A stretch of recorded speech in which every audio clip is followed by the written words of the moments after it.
दुश्मनों के छक्के छुड़ाने के लिए भेजा करती और पत्र लिखकर ये भेजा करती कि अम्मा ने खत लिखा है बड़े ही चाव से, अम्मा ने खत लिखा है बड़े ही चाव से, पुत्र मेरे तू ना घबरा जाना, एक इंच भी ना पीछे हटना, चाहे इंच इंच कट जाना, चाहे इंच इंच कट जाना।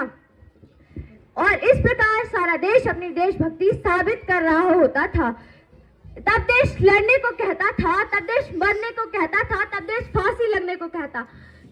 लेकिन अब देश मरने मिटने फांसी लगने को नहीं कहता, बल्कि मेरा विचार है कि अगर कोई व्यक्ति अपना काम पूरी मेहनत और पूरी लगन से करे तो वही सच्चा देशभक्त है, वही सच्चा राष्ट्र प्रेम है और वही सच्चा देशभक्त है। ये उस समय की बात है जब देश बलिदान मांगता था। अब देश बलिदान नहीं मांगता। हम ये नहीं मानते कि साल में 2 बार तिरंगा लहराने वाला व्यक्ति एक देशभक्त है। हम ये भी नहीं मानते कि फुटपाथ पर एक छोटा सा बच्चा अपने हाथ में तिरंगा लेकर उसे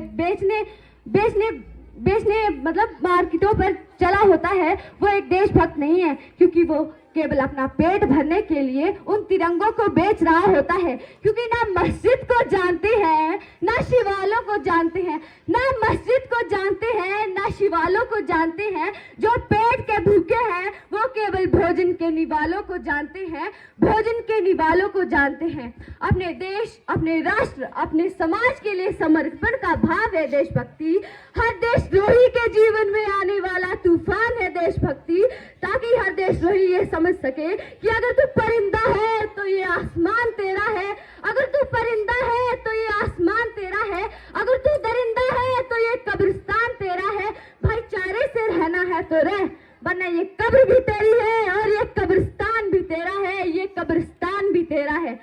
हम ऐसे समाज में जी रहे हैं जहां आज के युवा जिन पर जिम्मेदारी थी अपने राष्ट्र, अपने देश को एकता के सूत्र में बांधने की, वही युवा 4x4 की एक छोटी सी स्क्रीन पर घर्षण मात्र से अपनी भावनाओं की मौजी भेज रहा होता है।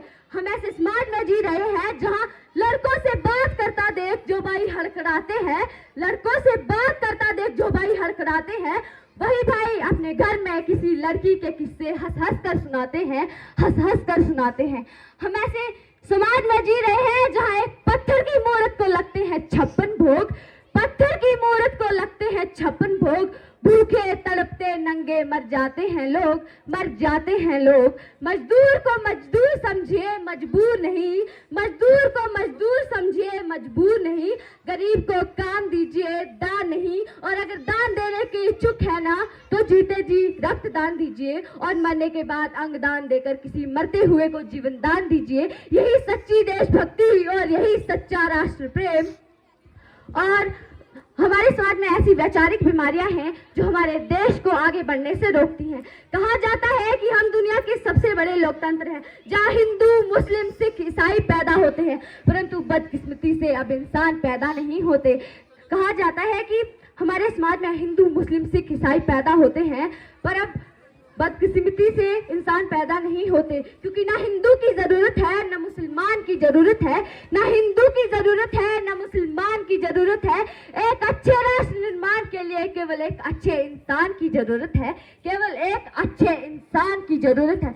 हमारे कहा जाता है कि हम जिस भारत ने पूरे विश्व को तक्षशिला, नालंदा जैसे